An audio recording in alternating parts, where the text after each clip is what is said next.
You ain't popped a fucking pill. I never 'cause said we that. sitting in Apple. I never You said don't that, knock you it dumb off. fuck. I never said that, you dumb fuck. Don't do that. Nigga, are you that fucking dumb? Are you that fucking dumb? You ain't hear what the fuck I said? Whip on our backs, but we bounce right back. Yeah, we were the slaves. Now we run the trade. Black boy magic, yo. YouTube, it's your guy Wise Bixlin here, my dude. Scuba Steve, aka Handsome Hibachi, aka Care Bear for the ladies. This nigga here, man. So, today gonna be a little different. We usually do the usual reaction videos, but today we're gonna tap into the Nicki Minaj and Joe Budden chaos, arguments, disputes, whatever all the other synonyms. So I guess we'll start off with this.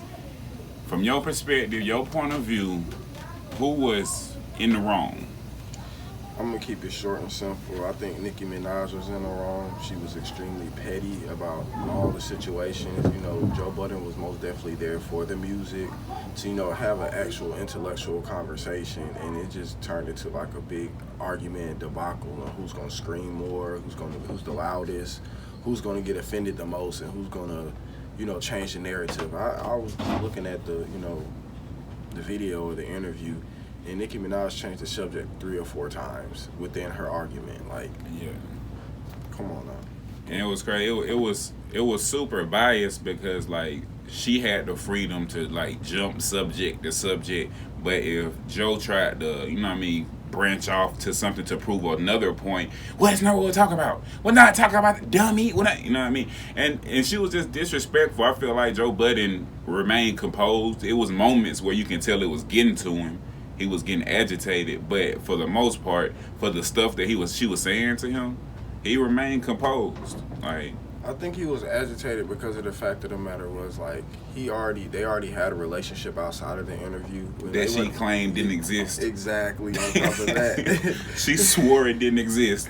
and I was just like, man, like, whether or not y'all did have a relationship or not, it's like the stuff that you're talking about right here on camera, you're trying to build a narrative, you know, for your fans. Like, you're not doing it for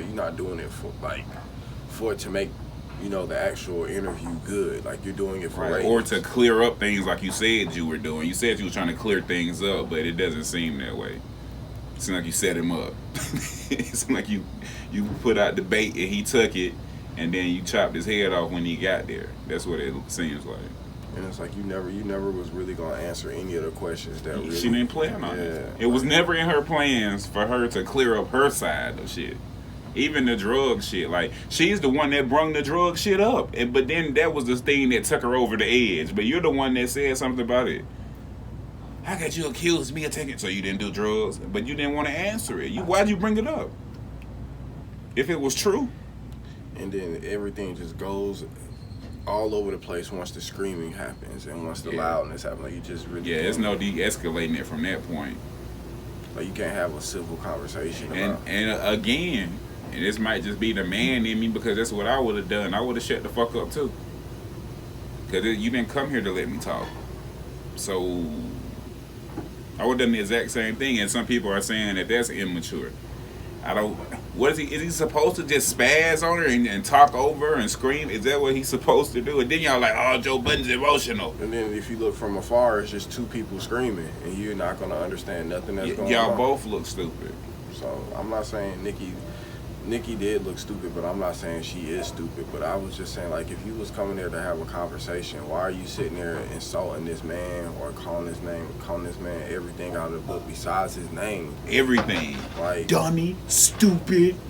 And then you expect us to, like, have our composure 100% as men. I'm like, we can't have a conversation because you don't want to have a conversation. You want to have a dick measuring contest. Right. And it's like nobody's not even trying to have that type of contest with you. We're trying to get to the meat and potatoes of everything that's going on. Joe started the interview off with, I just want to get on the good side of the bar. So he came in there open-minded. Like, he really planned on clearing shit up with her.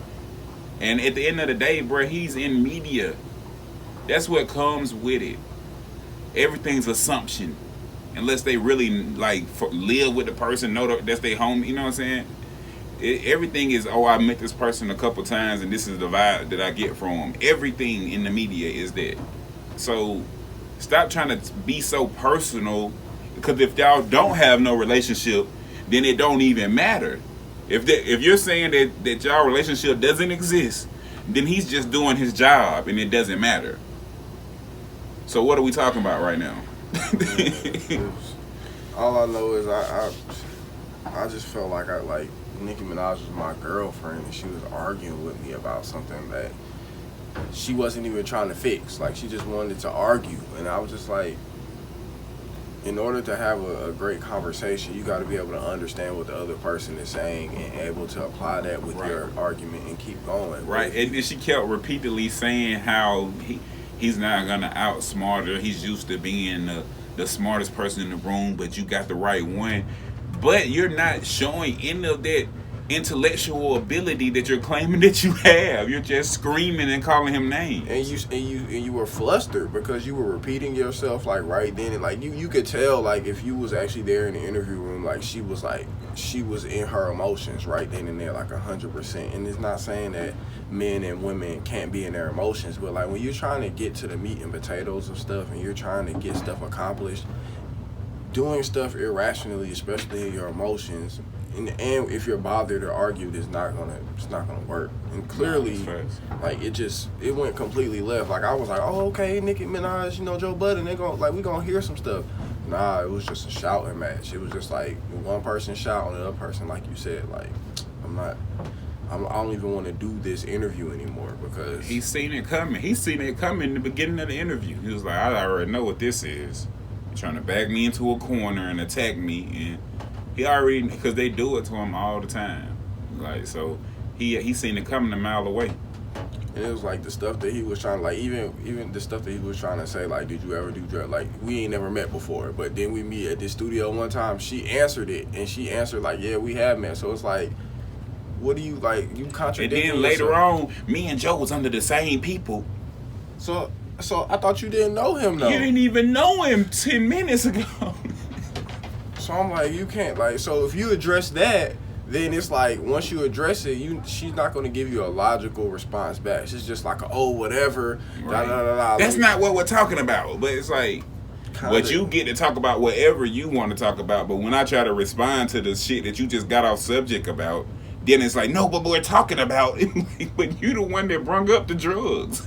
And you the one that said it in the first place. And her music suffers because of it. Like, it's you can like, I'm not trying to say other people wrote for her or previous rappers. You definitely can say other people wrote for her. What do you mean? I'm just saying, like, you absolutely can say that. Like, that lack of non-creative, shitty, like, depth in her arguments, you can hear it in her 2019 music now. You're like, oh, like, this is really you, huh? No, the new Nicki Minaj is all her. Them is her bars, believe it. She's writing all of that shit. And I listened to her a little bit on the Pink Print, and when she was down there in the South with Gucci Mane. Pink Print was straight. Yeah, on some girl shit. You know what I'm saying? On some girl shit. It was cool. But it's like, once her 15 minutes of fame really went out, and she was really like fizzling down, and she was just trying to grab for hits and grab for albums. She's been chasing for hits since like the breakup of Cash Money. Like, ever since they went their own different ways and started their own successful careers, Nicki Minaj has been... Tyga got more hits since the breakup. Tyga got more hits than the breakup. You're absolutely right, 100%. Like. Tyga got more hits. Motorsport was forced on us.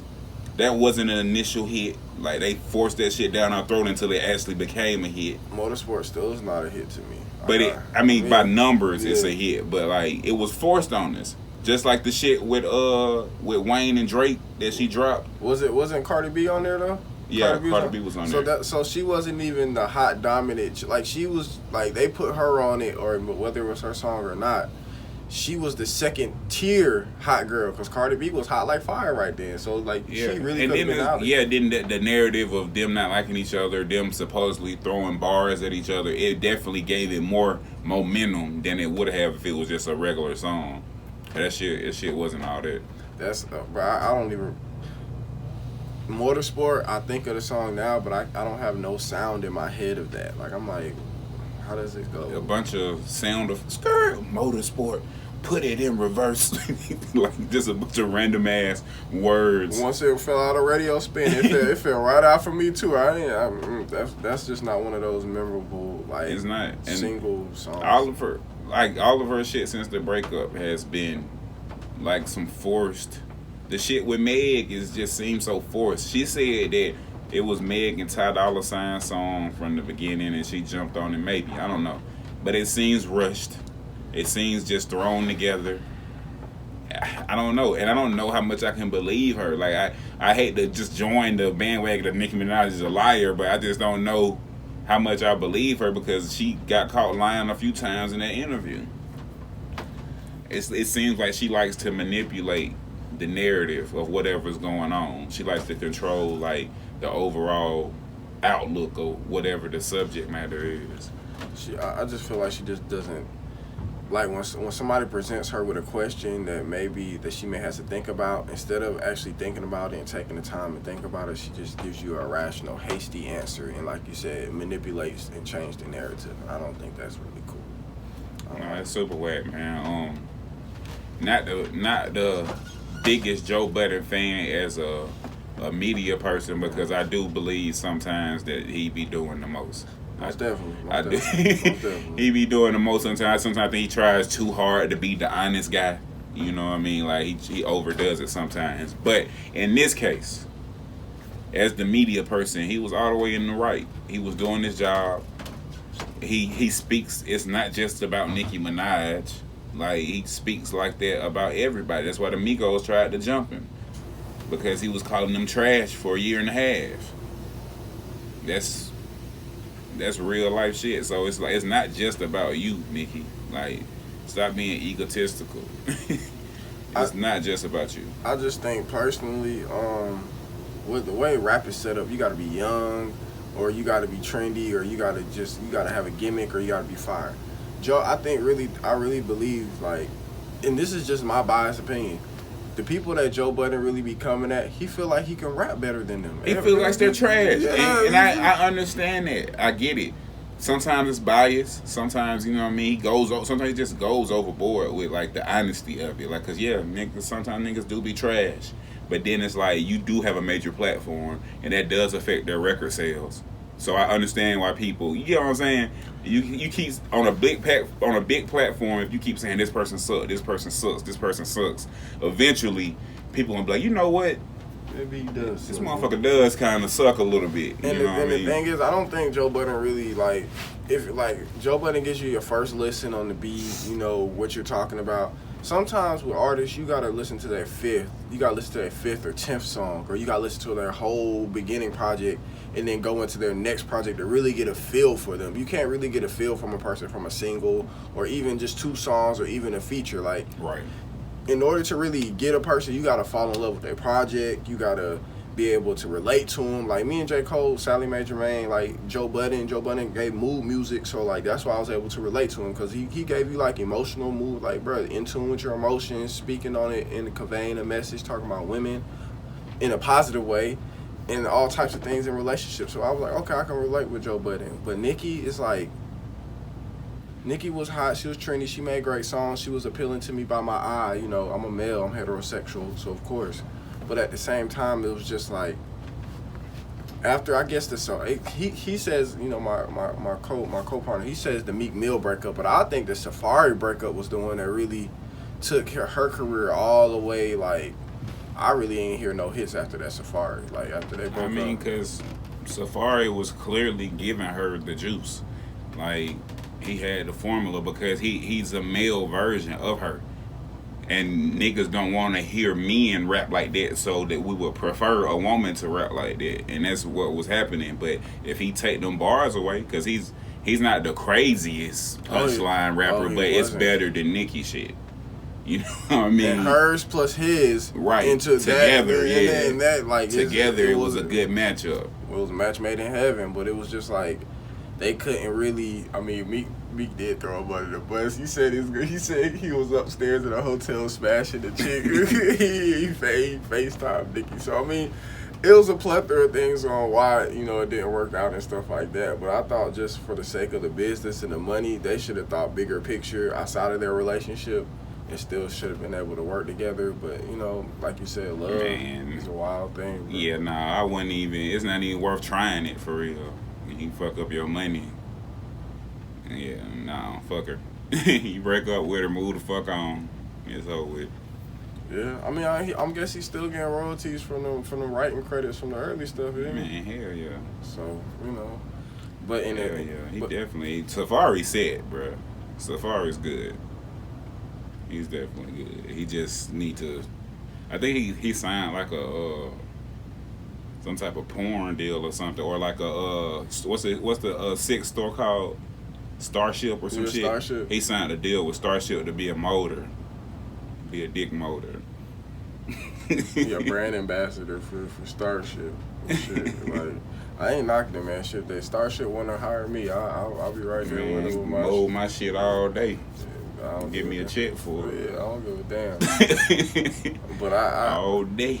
Maybe I'm just one of those people where I was always hoping that Nicki, like, she got over the hump on her own, or she probably, like, got to that point where she gave us a real lyrical album, or gave us something that was, like, real, like, not conscious, like, you know, we ain't trying to be conscious, but I'm saying, like, substance. The Pink shit had, like, that was more personal. Like, it had, like, some little personal tracks to it. Hit songs, they was like, you know what I mean, still chasing hits, but like they was more on the romantic love type shit. What was the last one that came out? Like, asking the wrong person. Right, the last song. No, what was the last album she came out? It was Pink. What was her first album? Wasn't the Pink Print, right? Not, was it Pink Friday, right? It was Pink Friday, then it was a Pink Print, then it was something else, right? Yeah, I don't know. See, I'm not gonna lie to you. See. I was rocking with her when she was down there in the South with Gucci, and that's when I liked her. Yeah. When she was jumping on shit and slaughtering it, like that's the Nicki that I fucked with. When she would jump on the song with 3 other guys and she killed them. Yeah, she'd kill them. Yeah. You know what I mean? That's the Nicki that I was rocking with, but I don't know. Her ass got faker, and then the bars got worse. That's a bad combination, man. Bars got worse. Bars got horrendous. I was like, damn, you a mainstream artist? Are you a rapper? I was like, what are you saying? Nah, she's definitely mainstream, goddamn, man. Pretty much almost every.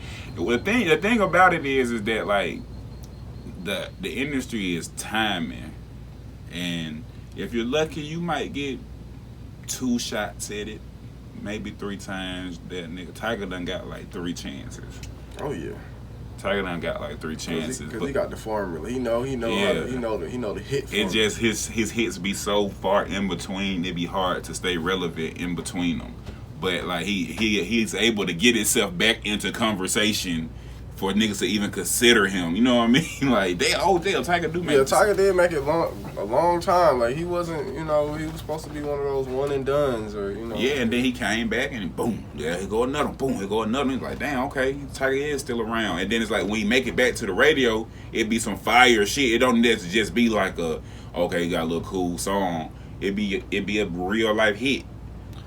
I think Tiger problem ain't getting it. Yeah, I think Tiger and Nicki, they have the same problem. I mean, they have the same problem, different complexities. Tiger can make a hit all day, every day, but then when it comes to an album, you like he can't put the shit together. And then when it comes to Nicki can't really get you that hit. But then like her album stuff be like, it'd be cool. Like, so I don't know, bro. Like, I think Lil Wayne messed it all up, man. She died down. She had her moment. She had her actual peaking moment. And it died down. Cardi got hot.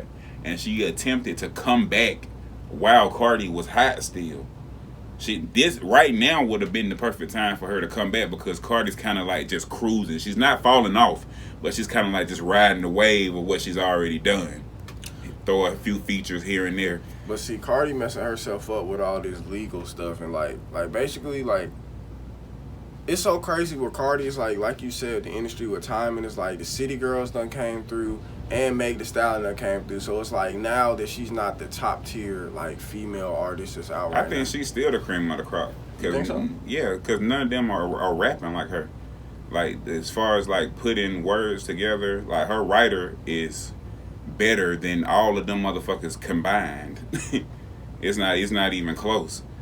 Like if Cardi drops something right now, that's just going. Like it's immediately. Like that's the type of power that she has right now. To where if you put her name on that shit, it's out of here. Because even the clout shit, that clout shit was light as fuck, super light, but it went out of here. Oh yeah, it's out of here. It's out of here. That shit's light, bruh. Is it on Offset album or was it on hers? I want to say it's on both. But it's like, first off, that's Fresher style. She stole that shit from Fresher blatantly. And I don't know if he gets right or I don't know how that works, but that sound like some shit that Fresher would do. Going on, Pauls. Cool. That's good. Everything. Still at it, boy? You Hell been sleep yeah. yet, folks? Huh? You been sleep yet? Nah, hell no. I'm still fucked up. Gonna be crash time. Uh-huh. Yeah, what was I talking about? Oh, the clout shit. Yeah, it's I don't know. It was light and it was somebody else's style. Like, do you know who Fresher is? Nah, go ahead and remind me who Fresher is. Fresher is like, he came out like around the time like Designer came out. He used to rock with Designer right before Designer blew up. Okay. And he blew up like a little bit after Designer, maybe like 6-7 months after Designer blew up. He blew up or whatever. But he got like 2-3 songs with Cardi. And that clout shit is like, it's Fresher. Like it's the screaming, like the loud bass driven hook and shit. Like it's Fresher. But you know what I mean, it ain't the first time that Cardi done took somebody else shit and made it fire. So Bodak Yellow is like the perfect example. Like I think Bodak Yellow helped Kodak. Yeah. Like there was like, okay, like who did she steal this from? And then you went back and you actually was like, okay, oh, yeah, you was like, okay, like he really. Fast. So. Yeah. Man, yeah, we getting off track though. But with that being said, Nicki, you wrong. Nicki, you wrong. The man. fuck? Trash. Learn how to listen, then respond. Not respond, then listen. Man, look. Come on, man. With that being said, the bars, please don't kick our ass. We just trying to be honest and unbiased. But if you want to, go ahead and get our page lit. I don't mind. Yeah. Go ahead, comment, subscribe. Go ahead, like, dislike. Go ahead, like, doing that thing for clout. Hey, come on. Yo, man. Go ahead, and roast me. Talk about my Straight shirt, up, man. Please, right. man, because I'm gonna respond back, man. If the bars want to come, I respect y'all, but Man, straight up, man. With that I being love said, y'all, black queens. we gonna get the fuck out of here. That was another lame shit she did too. Was trying to like change it to the narrative that Joe attacks black women in power. Like, cut it the fuck out, bro. No, like, She bro. was just trying to strengthen her argument, bro. It was just straight bullet points at that point. I was just like, Cause that's what you do. You like to tear down black women. What? Raggy. What? You're just making up shit at this point. Okay, anyway, so we out of here, man. Trash or gas, man.